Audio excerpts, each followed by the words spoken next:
Fellas, we did it again. We got another MMA superstar here in front of us. Frank Trigg joining us now on the hotline. Former pro fighter, stuntman, father, husband, and very, very proud of his new career as an MMA ref and judge. And of course, a former brother of ours as co-host of Tag Radio, which became MMA Junkie Radio. And he's done the color commentary. Trigg, you've literally done it all. Not everything. I mean, I haven't started a major motion picture yet. I'm still working on that. And I haven't driven a Formula One car in Monaco yet. I'm still working on that. But other than that, I've pretty much done everything I want to do. You're right. Soon enough, man. No, I've always liked the risk taking. You know, like I remember I was telling somebody about the old days when I was a listener on Sound Off, and Ryan Bennett had the contest to see who would co-host. And I remember Jeff Kane and a few others came on. And you just grabbed it by the throat, you know, and that kind of changed a little bit of the trajectory of your career. Because I don't know if at that time you knew you weren't going to fight again, but it was just something where I think you knew I got to do something aside from fighting. Yeah, there's no, especially now, there's no real retirement from fighting as far as financial goes, right? Somebody actually asked me the other day, oh, you must be doing fine because you worked a bunch doing stunts and a little bit of acting in the beginning of the year. And then your retirement from the UFC must be kicking in, so you must be making, you know, enough money to be able to survive, whatever. Blah blah. I'm like, retirement from the UFC, there's no retirement. You don't unless you set it up yourself. You're not getting any retirement. There's no monthly check you get or whatever. You know. So it was like I saw that writing a long time ago. I was like, I got to figure this out. So I made a decision to try to figure out which way I was going to go and how I was going to do things. And I decided I want to be in front of the camera instead of behind it. And that's just kind of how it worked out. I mean, it was really, and I went kicking and screaming. It wasn't Ryan asking me and I politely showed up. I was like, fuck, no, I want nothing to do with this. You guys are stupid. I don't want to be a commentator. This is dumb. And the off-air stuff was actually more gold than the actual on-air stuff because just Ryan and I bitching at each other about how he thought I'd be good at it and how I thought it was stupid and I didn't want anything to do with it. And here we are 15 years later and still doing it. Hey, Trigg, all the things that George just brought up, right? Stuntman, announcer, fighter, all that stuff, even being a judge and referee. Which would you say you were the best at? I don't know. It's tough to say because it's like I have a different value of best than most people. So it comes from a wrestling mentality. It doesn't matter where you place in the tournament if you didn't win it. It makes no difference. Because the way that international wrestling is set up for us, and this trickles all the way down to the youth leagues when they're 6 and 7 years old, this mentality starts at that level. But the only guy that goes to the Olympics from the United States is a guy that wins the Olympic trials tournament. That's the one guy that goes. Nobody else goes. Other guys will show up as an alternate in case that guy gets hurt, that guy can't make weight, but nobody else goes. So unless you win, it really doesn't matter where you place. It doesn't really matter what you do because you don't get a chance to fight for gold, to go out there and wrestle for gold. So the mentality is the same way that I've taken through all my athletic career, that unless I win the big championships, which I didn't, doesn't really matter where you place. It doesn't really matter where you are in there. You're just a guy that showed up, and that's just kind of how it works out. So you get the guys like in my weight class, at least, you get the Matt Hughes and the St. Pierre's, and those guys are like, oh yeah, those are the guys that won the weight. They won it multiple times. They beat each other's records for most amount of title defenses, like this whole thing going back and forth. Like those are the two guys that you think about when you talk about the weight class. The rest of us, no matter who you pick, it's really just a guy that showed up for a little while.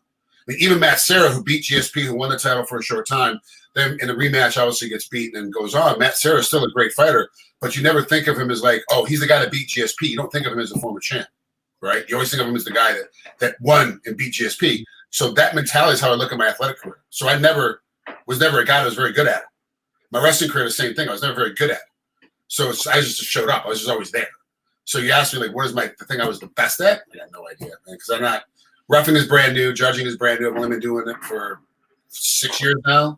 So it's still brand new. I'm under that 10-year mark. So it's still a lot of improvement needs to be made, a lot of steps to be made. And then stunts and acting, same thing. Every day you learn something new. If you're not growing in stunts and acting, then, dude, you're going to be dead. Like, you're not ever going to be survived. We've all seen those guys that are like Robert Davey and Samuel Hung and some of these other guys that get typecasted. They're always the bad guy. They're always the guy that's in the back. They're always they have a very broad range of acting skill, but it never gets used. They're always just in that space of, you're the bad guy that's going to have 25, 26 lines. You're going to be in there through half the movie, and then we're going to kill you off. And that's just the roles that they're in. They get typecasted, but you still have to grow into other spaces. Otherwise, you can't survive. So to answer your question goes in a very long-winded answer. I got no fucking clue. You're a jack of all trades. As we mentioned, you can do a lot of things, but the world has almost come to a standstill here. There's not too many people who can say they're consistently working. What are your days like? Are you just like everybody else? Or are you just kind of waiting for the next thing to pop up? Well, actually, as soon as I get off this, I have a meeting with the stunt coordinator. I talked to a bunch of stunt guys because these guys are my friends. I mean, when you get lit on fire or a guy's driving the car that hits you, or he's the guy that's got the weapon pointed at you that's shooting you in the chest with the squibs going off and getting blown through, these guys become friends. You get a little intimate with each other. It's a little scary sometimes, the crap we do. So I check in with them quite a bit, and all of us are kind of sitting around waiting. For me, the reality of it is I would love to say I get up at 5 a.m., I hit the door running every day, but I've even fallen into the quarantine kind of bug where I'm not getting out of bed anymore. It's like 9:30 or 10. Like there's really nothing to do for the day. So where am I going? What am I getting up early for? It doesn't make any sense. So I'm sleeping. The alarm goes off at 5. I kind of sit up real quick. It's still dark out. I roll back over. 4 hours later, I finally got out of bed. I have a cup of coffee. I wait for my wife to get up a little bit later. And then I ask Joe, what do you want to do for dinner? And then we pull it out of the freezer, whatever protein we're cooking, we pull it out of the freezer. And then we prep our day from there. It might include going to Costco, which we have to do tomorrow, or go to Trader Joe's or Whole Foods, which we have to do tomorrow, which will be a majority of the day process because the lines and trying to get in and get out and all that stuff. But really, we don't do much. We get up, we work out, we go ride our bikes. We do probably 80 miles a week on a road bike. We do a little bit of yoga at home, and that's it. I mean, that's really the end of our day. That's it. That's our whole day. I've been playing a bunch of Call of Duty Warfare, been getting completely smashed. Like my team has taken 4 or 5 times, and I've killed 0 people and did like 600 points of damage. Like I completely suck. Cannot figure out why I'm no good at this game, but that's the only thing I'm really doing. And we're playing a bunch of Jurassic Lego on Xbox, and that's basically what we're doing. And that is our day, unless we all have a big baking assignment.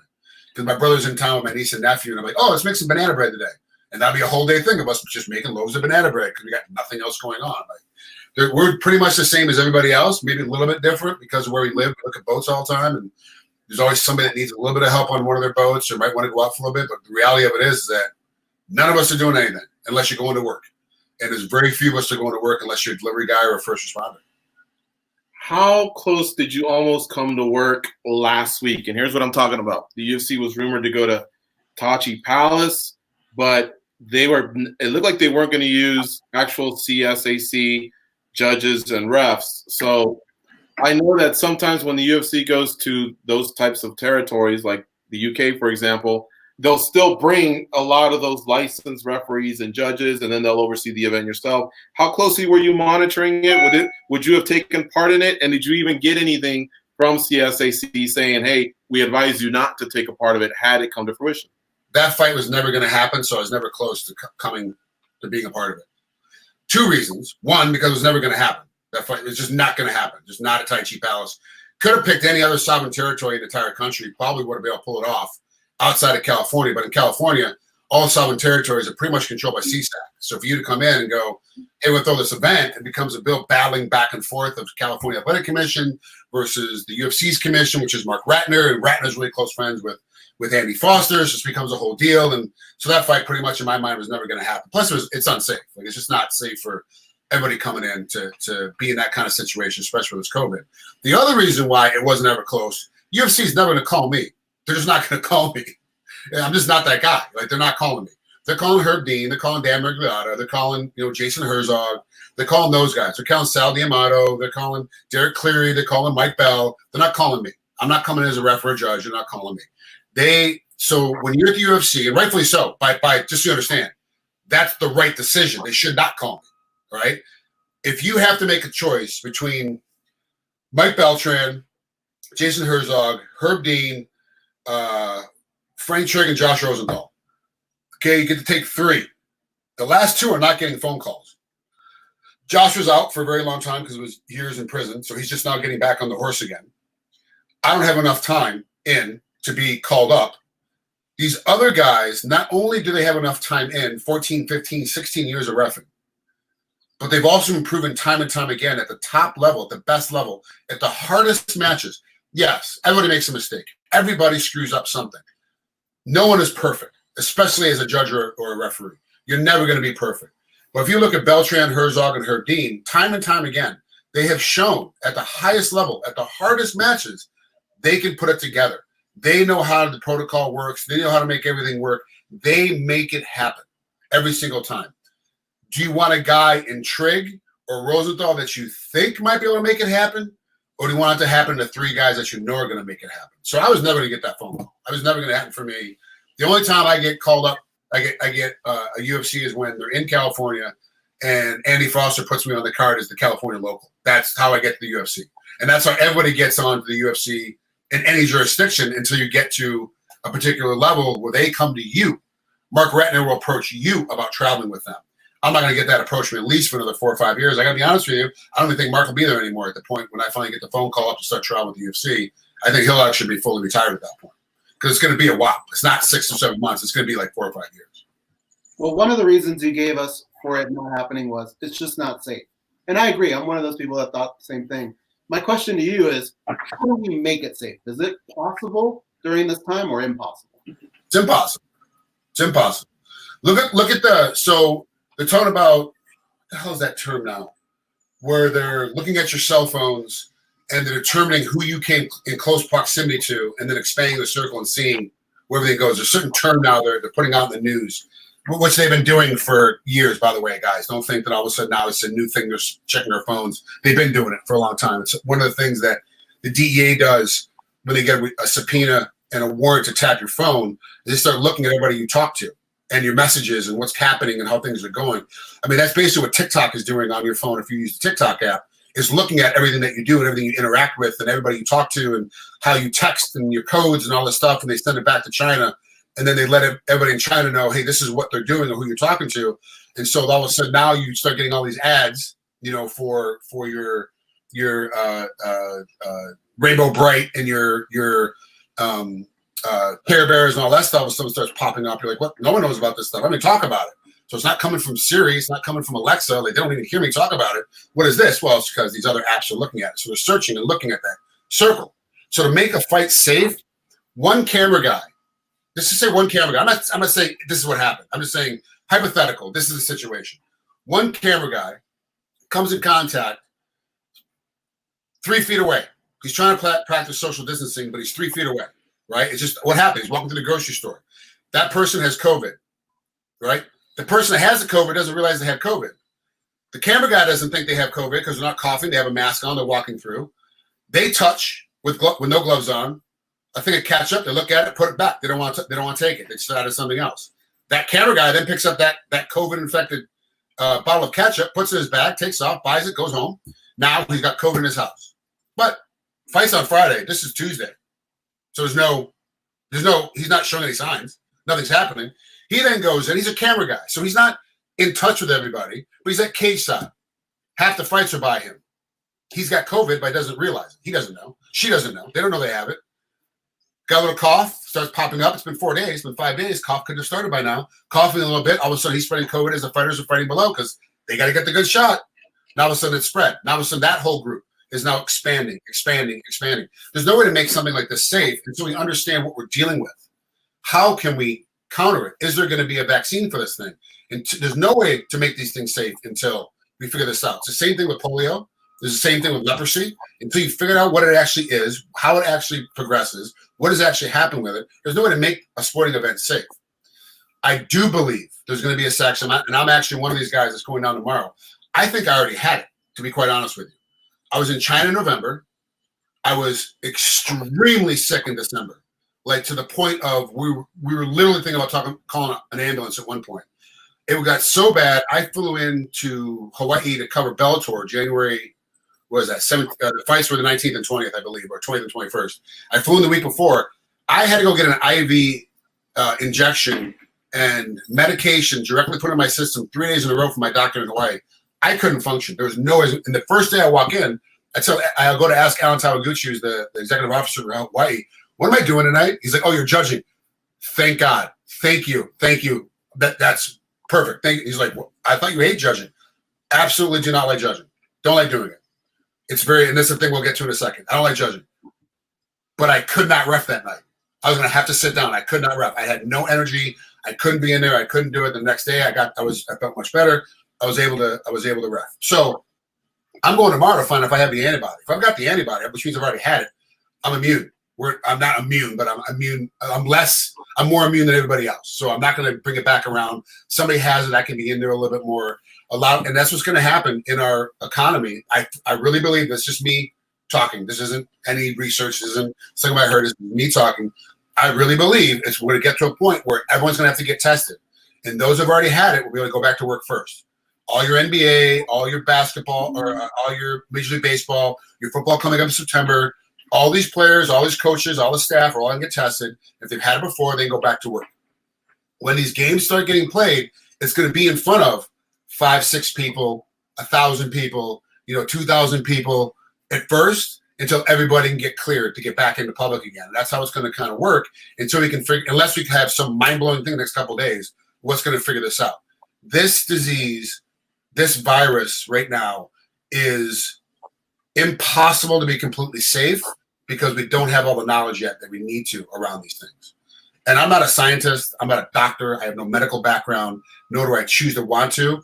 This is an opinion. This is not fact or based in science. Don't come start hitting me up and blowing up my email and my social media with, what you're talking about. I don't know what I'm talking about. I'm giving you an opinion. And my opinion is valid because it's my opinion. That's it. Other than that, the rest is a crapshoot. How do you guys think this thing can be made safe? I mean, there's a lot of hoops to jump through. There's a lot of what ifs. I honestly don't think it can be done, but I think there's a lot of steps you can do to maybe limit it. But I want to ask you something about, you felt like you may have already had it. And one thing that some pro athletes have said, their fear is there's a lot of what ifs out there. There's not a lot of information. What they are saying is the scarring to your lungs, you may not come out the same guy. If you did have it or the way you felt, do you feel like you've changed a little bit, or is there a little lung capacity, all that stuff? My bike rides are much harder. My workouts are much harder to do. I have no lung capacity. Like it's harder for me to inhale, and take big breaths. Yeah, absolutely. I've got all of the physical signs of it, but now the question is it actual physical or is it psychological? Because in the back of my head I'm going, hey, I was sick in December. I think I already had it. I traveled to China in November. They already had cases in November. I was in Shanghai, and they had a case in Shanghai in early November that they didn't know. The guy came from Wuhan and was going back and forth. They already had it, and so he's coming in contact with a bunch of people. Did I come in contact with some of the people he came in contact with? And that's how I got it. So until I take the test tomorrow and get the result that says, hey, by the way, you had it, you now have the antibodies, I can go, yep, I had it. But right now it's just speculation. I feel like all the WebMD signs, you get on that. You guys know we talked about this before. You start looking on WebMD, you start going on a rabbit hole. All of a sudden, you have syphilis, gonorrhea, cancer, heart attack, high blood pressure, and you're going blind in both eyes. And you're like, I have all the signs of all these things. I must be having. And then all of a sudden, you realize, oh, I just have an eyelash in my eyeball. That's all I have. So it's like psychologically, this could be part of the problem too. I think I had it. But until I have the proof, I don't know. But I feel like right now I have the scarring on my lungs. I feel like this is an issue. But I don't know if it's actual physical or psychological. We have to wait till we get the other proof of that little swab that says, hey, by the way, you have the antibodies. Okay, I got the antibodies. I had it. That explains everything. And at my age, does it really matter if my lungs are that scarred? Does it really matter? I'm not running marathons. I'm not Pat Miltich. I'm not trying to run 100 miles. I got nothing I'm running from. I ride my bike. I run a little bit. My knee lets me. So the scarring for me doesn't matter. But if you're the nose tackle, the strong safety, you're the wide receiver, and your lungs are scarred, that changes your game. That changes how your payout goes. So for those guys, those athletes that you're talking about, those hockey players that a bunch of them got it and got real sick, those guys, their game's going to be different because they're going to have that scarring on their lungs. You're not going to be able to crack it for a while. It's going to be real difficult. We're going to see a difference in sport. And our biggest question, and this is for you, George, from a betting standpoint, when you get into sports gambling, a lot of it's going to be, did this guy have COVID? Did he didn't talk for a while. We start going back to his social media. He was really quiet for like 4 weeks. So why was he quiet? Now it's on the speculation starts, oh, he was sick. He was in a hospital. He was on whatever. It's going to start becoming this thing where it's going to be becoming part of our understanding of how a sports match should go. how is these things going to happen? This is what's going to go down. And it's interesting to see that this has affected our life so much. It's actually going to affect how we look at fights, how we look at games, how we look at matches and playoffs. It was like, oh, this guy, he did great in the season, Don't forget though, he had COVID. I don't think he can pitch today. I know it's game 4 of the World Series. He can pitch. It'll be interesting to see how this affects sports and the teams that we categorize as they're strong in the fourth quarter, or the teams that run up and down on the basketball court. Rudy Gobert, he's pretty public about the fact that he had it, and Donovan Mitchell, and how are the Utah Jazz going to be? You know what I mean? Mm-hmm. In fact, I got to start looking at the odds to see if Utah's odds came down because of that or whatever. But all right, Trigg, let me ask you this. You asked a question earlier about can this sport be done? I think the UFC has the resources to pull it off, but it's extreme. And I want to ask you if you think you fit, or I know that sometimes the top referees are in a chain, where they talk, and I know you can't say, well, Big John thinks this or Herzog thinks that, but maybe a collective group feeling. So here it is. Either the Fight Island or here in Las Vegas, they got their own Apex Center. And I think they have, by saying they have the resources, they have friends. They have friends that own Stations casinos that maybe they could just rent out a whole wing of a hotel and quarantine fighters either 7 to 14 days going in, test them every couple days, they fight, and then on the way out, same thing. But are commission officials, and are they going to do that? Are they open to it? Has there been any chatter amongst commission officials as far as that goes? Like, and would they be open to going in and come? Usually a lot of you guys can hop on a Southwest, come in, do the fight, and you're back home that night. This might be something different going forward. So you're absolutely correct. UFC has all the finances, they have all the back. And Dana White says something very interesting that I applaud him for. When he said the fight was going to happen at Tai Chi Palace, he's like, we're testing everybody that's going to be on this fight card right now, including coaches and camera guys and grips and mics and everybody. Like, everyone's getting tested. Commentators, everyone's going to get tested previous. They get tested during. They get tested after. Like, we're going to spend a lot of money, which is one of the things that needs to happen. You have to throw a bunch of money at this thing to get it figured out. Like, that's just the reality of it. That's why we have this huge $3 trillion stimulus package. We have to throw money at this thing, make this thing work, and the UFC has that ability to do it. I am ultimately surprised, but I also understand why they didn't try to go to the Apex Center, because that's under Nevada jurisdiction, and Nevada obviously has been told, from the governor that everything is shut down. That's just the way it is. So they couldn't do it Apex legally. Great, smart idea trying to go in sovereign territory with Tai Chi Palace. I mean, it makes a lot of sense. If you're really looking at it, that makes sense because it's federal land. It's controlled by the Indian by the Indian Land Management Group. So then you just have to ask, is it possible for us to do it here? Just Tai Chi's a difficult place because the way the relationship with the California Athletic Commission. But we've seen it all over the place. We've seen this thing happen all the time. As of right now, what I am under the understanding is that you follow the commissions that you're licensed in. I'm licensed in Hawaii, which is shut down. I'm licensed in California, which is shut down. So it's not a point of discussion for me. There's no talk about what are we going to do or how the thing is going to work because I'm not eligible to work right now. All my assignments from California have been postponed or pushed back. All my assignments from Hawaii have been postponed or pushed back. That's it. Nothing I can do about it. And earlier during my intro, you guys talk about my new career as a ref and a judge. And I want to be very open so that you guys understand. This is not a career. A career creates you enough income to be able to provide for your family. This is a hobby that pays. And this is one of the reasons why it's very difficult to get a new generation of great refs and great judges is because the money's not there. There's no real money in what we do. There's really not. You don't see Herb Dean running around as a multimillionaire. You don't see John McCarthy running around as a multimillionaire. These guys have a decent living. They live a good living. But John McCarthy also, in his retirement from reffing, has a paycheck from LAPD. He has a retirement paycheck from LAPD. That's how he survives. His LAPD paycheck, and of course now Bellator pays him quite a bit as one of their commentators. But as when he was reffing and on his retirement from LAPD, he was making a decent living. He wasn't making a great living. Don't think he was making a huge amount of money. So this becomes very difficult to get these new guys into this mindset. So for us, the guys that are working right now, we're at home. We have I have a Zoom meeting tomorrow. California does probably one meeting a week where we all sit down and watch the same fights. We have a conversation. about how we should judge, how it looks at, how it goes on. That keeps our skills up. We're still looking at fights. We're still working together as a group. We can talk to each other about, hey, I saw this, you saw this. Let's, what do you think? Blah, blah. About an hour of it, and then we go on about our businesses. About an hour once a week. We're back in there doing our Zoom meetings and making things happen. And we have one tomorrow. They're pretty important and pretty significant. It's voluntary. You sit down and do it because, let's be honest, we have nothing else going on. But it is very hard when you go to some of these guys that rely on this income for their bottom line. You're relying on your reffing and judging pay for your bottom line. Look at Herb Dean. His primary job is ref. That's his primary job. That's what makes most, if not all, of his money. He has a couple other side jobs he does, a couple of side businesses he has, but his majority of his money comes in from reffing and trying with the UFC. That's not happening right now. So what's happening with Herb? How is he doing? And that's the question you have to start asking. Like, a lot of these guys are like, this is the majority, the upper level guys, the guys at the top end that you see every weekend.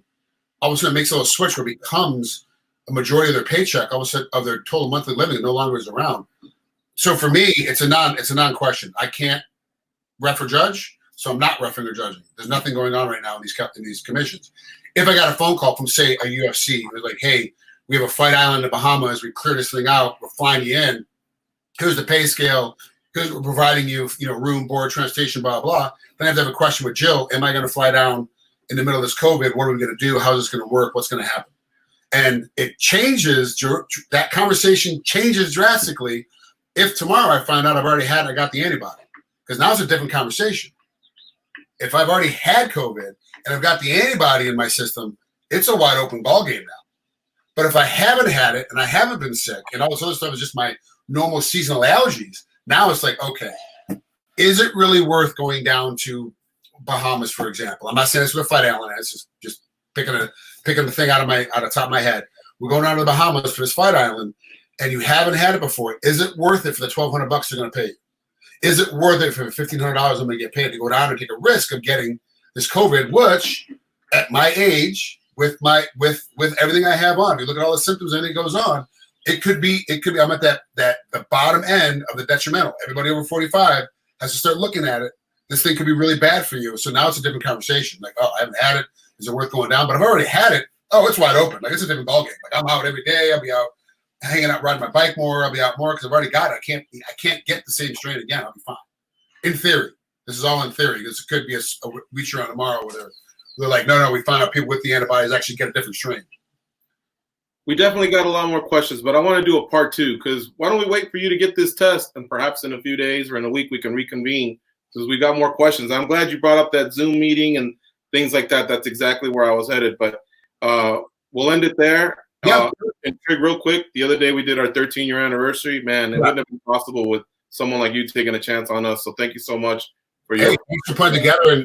And like I said, it was like everyone talks about Tag Radio, and they're like, oh, it was great. You and George, whatever. Blah. Like when George first pitched me about doing the separate radio show after Ryan passed, I was like, I thought it was the dumbest idea on the planet. Like he's gonna come out of his own pocket trying to put this thing together. Like this doesn't make any sense. I don't see how it can work, but he's got some passion for it. So let me jump on board and see if I can't help him out for a little while. This thing fails miserably, and 13 years later, you're still doing it. So, I mean, props to you two. I mean, that's really. I just came on and gave you a little catalyst, and you guys ran with it. I mean, look how good you guys were before when you were with at Manly Bay and had the studio and the guests that came through and the people that come on. And we were talking about, two brothers that had no business, basically just fanboys, that all of a sudden now there's like people are calling in and like, I got to get on Goes and George. I got to get on with Goes and George. Like we got, fighters will be like, I got something I'm trying to pitch, or I got something I'm trying to push, and I got this new fight coming up. I got to get on MMA Junkie, radio. All of a sudden becomes a thing. It became a thing because you guys made it happen, not because anybody else, came to you and said we have this idea. You two made that happen. So you can thank me as much as you want, but it's really you two. You're the only reason why that shit still goes, and the reason why that shit still works. That's what I was trying to tell George, but he said he wanted to thank you anyway, so we just figured. I appreciate that. Taking that step for me, George. I appreciate that. All right, Trigger. Enjoy your afternoon, and we'll catch up soon. I hope that test comes out not positive for COVID, but positive for your. Yeah. I hope it comes out positive. I've already had it. I'm over it. That's what I'm hoping. We'll see what happens, though. All right, my man. Have a good afternoon. Thanks, guys.